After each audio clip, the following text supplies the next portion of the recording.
Salam, hörmətli tamaşaçılar, hər birinizi xoş gördük. Bu dəfəki qonağımız sənətşünas Seymur Elsəvərdir. Seymur bəy ilə gündəm məsələlərini müzakirə edəcəyik. Seymur bəy, bu yaxınlardan Azərbaycan Kinematografçılar İttifaqında seçkilər baş verdi. Ümumiyyətlə, seçki məsələsi Azərbaycanda dilə gələndə adamın qıdığı tutur, biraz gülmək tutur.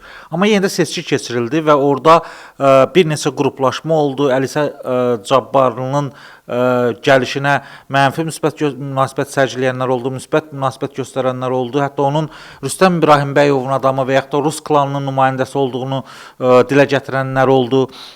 Siz necə düşünürsünüz?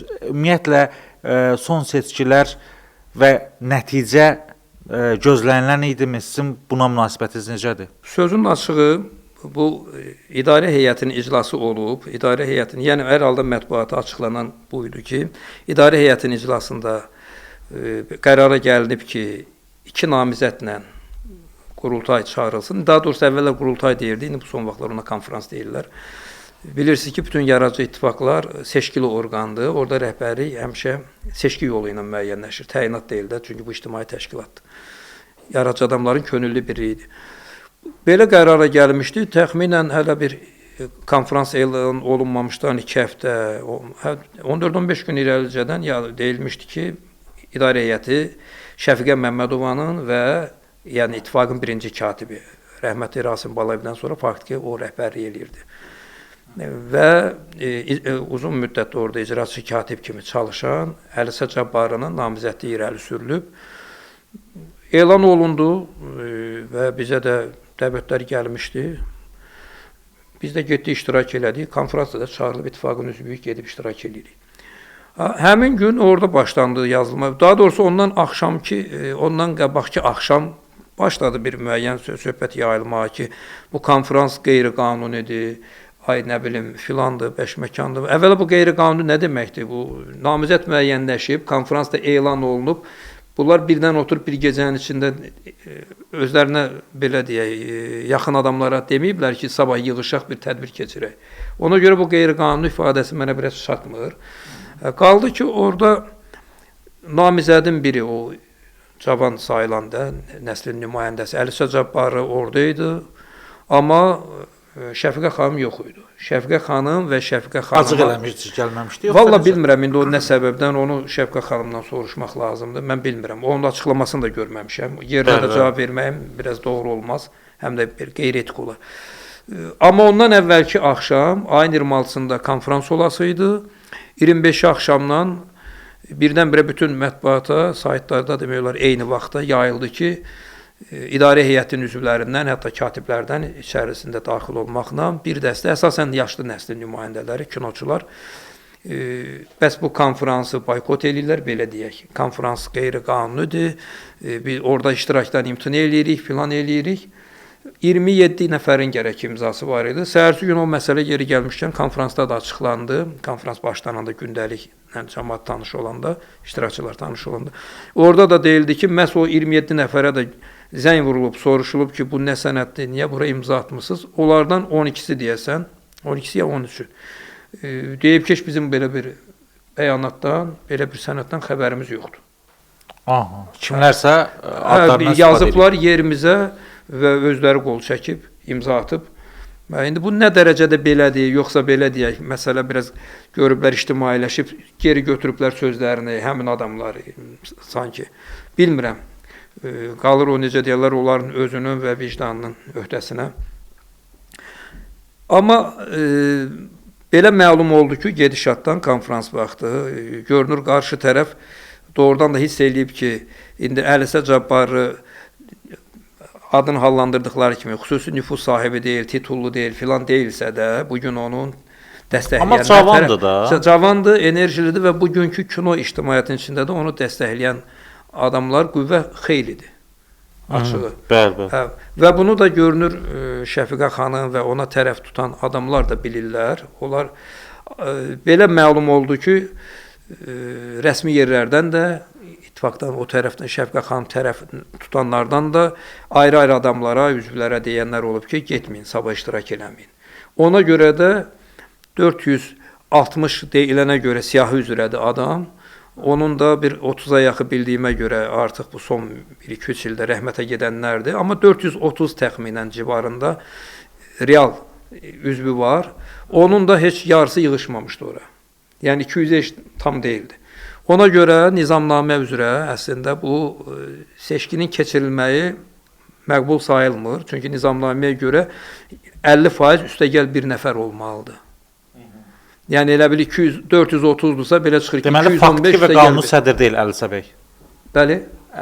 Yox, Əlisə bəy onsuz da hətta həmin gün yetər say olsaydı belə iştirakçılar, nizamnamənin yəni tələbi pozulmasaydı belə, yenə də o Ədliyyə Naziri təsdiq eləyəndən sonra ona sədr demək doğrudur. Çünki sənədlər göndərilir, nizamnamənin iclasın nəticələri aktlaşdırılır, protokollaşdırılır, göndərilir Ədliyyə Nazirinə. Ədliyyə Naziri təsdiqləyəndən sonra artıq demək olar ki, bəs Ədliyyə Naziri nə düşünür?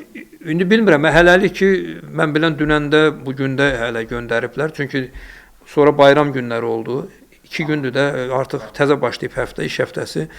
İndi mən bilən burada bir məsələ var. Göndəriblər. İndi Ədliyyə Nazirliyi nizamnamənin tələbinə görə yetər say olmuyor. Amma sadəcə içəridən belə bir təklif səsləndi ki, madəm bu adamlar yığışıb, hər saat bu qədər kinoçular bir yerdə olmur, da cəm olub da 170-dir nə qədər adamdır. Gəlin biz keçirdək, bəlkə istisna hal ki, Ədliyyə Naziri bu nəticəni tanıdı. O niyyətlə də seçki keçirildi. Həmin oradakı adamların iştirakı ilə olan seçki, bəli, Əlisə Cabbarının xeyrinə nəticələndi.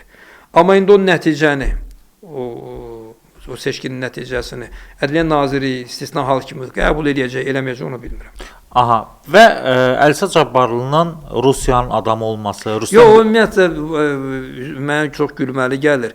Rüstəm İbrahimbəyev, Allah rəhmət eləsin, indi dünyasını dəyişib danır. Mən adətən çalışırım dünyasını dəyişmiş adamın haqqında danışmayım. Heç xəstə adamın haqqında da danışmayım. Çünki o özünü müdafiə eləmək iqtidarında deyil də, belə deyək. Qeyri-etik səslənir. Hərçəndə mən qorxmamışam, sağlığımda da yeri gələndə, mən durum deyim ki, həmişə Rüstəm İbrahimbəyev tərəfində olmuşam, yox.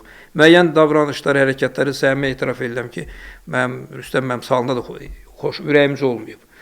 İndi bizdə həmişə hamı rəhmətə gedəndən sonra çox hörmətə minir. Onun vaxtı ilə Rusiya mətbuatına verdiyi müsahibə də var, qalmaqallı müsahibə. O qalmaqallı idi. İkincisi də Rüstəm İbrahimbəyev özü 40 ildən artıq adı dəfələrlə güya qurultaylarda seçilmiş sayılsa da, bunun özü nə dərəcədə inandırıcı görünür, nə dərəcədə demokratik görünür ki, bir adam 4-10 illik yaradıcı təşkilata Sovet hökumətinin vaxtından 80-ci ildən sonra düz 2012-də rəhmətə gedənə qədər rəhbərlik edib. Bunun özü elə mən bilən, mənim şərh eləməyimə yəqin ehtiyac yoxdur. Və ölüm araya girməsəydi, necə deyərlər, bəlkə də hələ Rüstəm müəllim yenə də sədr idi. Rüstəm müəllim indi yaşına görə, keçdiyi həyat yoluna görə Rusiya pərəst olub filan, bunun yenə bir o söz var ya, bunun bir yozmaq yeri var. Amma Əlisə Cabbarı yarım əsri təzə arxada qoymuş adamdır. Əlisə Cabbarı Rüstəm müəllimə rəhmətliyə yaxın olub, necə deyirlər, onun şinelindən çıxıb, bunu demək olar. O özü də gizlətmir, Rüstəm müəllim yaxşı mənada deyil, pərəstdir, onun yaradıcılığının heyranıdır, filanıdır, amma Rusiyanın adamıdır. O gün kimsə yazıb 5-ci kolonun, 5-ci kolon nümayəndəsi olub Əlisə Cabbarı burada neyniyəsidir ki, belə pis çıxmasın. Əvvəla bugün artıq ölkəmizin apardığı xarici siyasət elədir ki, bilirsiniz, ölkə başçısı bu şeyləri şəxsən diqqətində saxlayır. Əgər Rusiyanın ən güclü, böyük iş görən adamı deyilən adamı tərpətdilərsə, laxlatdılarsa, Ramiz Beytiyev.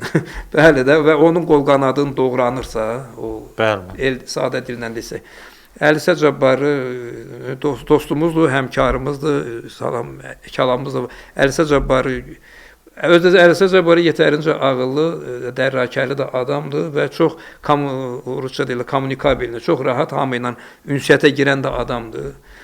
O elə ağılsız mövqe sahibi ola bilməz. Mövzunun davamı kimi son olaraq bir sual verəcəm. Sanki Rasim Balayevlərdən sonra və əvvəli də var da bunun Ağa Sadıq Gərayibəylidən üzü bəri gəlincə. İndi sanki ortada bir incəsənətdə ağsaqqal problemi yaşanır ki, hal-hazırda mənim fikrimi sorsanız, daş atırsan əməkdar artistə dəyir, xalq artistinə dəyir və fikirləşirsən ki, bu hansı bu dünən gəlmişdi axı. Bu necə oldu? Əməkdar artist oldu, xalq artist oldu. Bu necə oldu birdən-birə bu qədər? Yəni bir Rasim Balayevlər var, nə bilim, hətta ondan da əvvəlki mərhələlərdə Səməndər Rızayevlər var idi. İndi baxırsan indiki xalq artistlərə, özlərini ağsaqqal kimi, ağbirçək kimi sırıyanlara. Bax bunlar yaralı yerimiz deyilmi sizcə? Bunu yalnız adla belə bağlamayaq, adla da məhdudlaşdırmayaq bu şeyi. Bu gün ağsaqqal deyək, adını belə qoyaq, yaxud da şəxsiyyət problemi var. Mən əslində bu ifadəni işlədərdim ki, bəli, bu gün sənətdə, ictimai mühitdə şəxsiyyət problemi var. O da ümumən bütün məsələlərin keyfiyyətinə təsir eləyir. Bu gün təəssüf ki, biraz sadə desək, bir qoşun xalq artisti var. Amma ortada samballı, bəli, cəmiyyətin önündə gedəsi, cəmiyyətin ona bir şəxsiyyət kimi baxası, inanası, mövqe sahibi sayası adam yox. Çox təəssüf ki. O dövrdə mən xoşbəxtəm ki, məsələn, indi onlardan bəziləri bugün kimsə gözündə mübahisəli ola bilər. Amma indi onların son nəslindən Lütfiyar İmanov, Həsən Turabov, Tofiq Quliyev, Həsən Məmmədov, Arif Məlikov, Həsən Məmmədov, bunlar doğrudan da şəxsiyyət idilər. Tahir Salahov, Mikayıl Abdullayev. Mən bu adamları görmüşəm. Bu adamlarla ünsiyyətim olub. Bu adamlardan yazı yazmışam, bəzilərinin evində olmuşam, çörək yemişəm, gənc yaşım dostluq eləmişəm. Bu adamlar doğrudan da şəxsiyyət idi həm də. Yəni yalnız sənətləri yox idi ha. Məsələn, Mithat Abbasov akademik. İndi bugünkü akademiklərin xətrinə dəyməsin. İndi akademik çoxdur. Mən başqa akademiklər də görmüşəm. Əfrad Daşdəmirovu da, Firdun Köçərlini də, Tofiq Köçərlini hamısından yazıda yazmışam. Amma Mithat Abbasov nüfuzlu bir adam idi. Akademiyanın birinci üstün rəhbəri idi və çox samballı bir adam idi. Yaxud Azad Mirzəcənzadə, yaxud Mir Məmməd Cavadzadə, məşhur uroloq akademik. Mən bu adamları çox xoşbəxtəm ki, görmüşəm. Bunlar doğrudan da şəxsiyyət idi. Amma indi şəxsiyyət çatışmazlığı vardı. Çox təəssüf ki, belədir.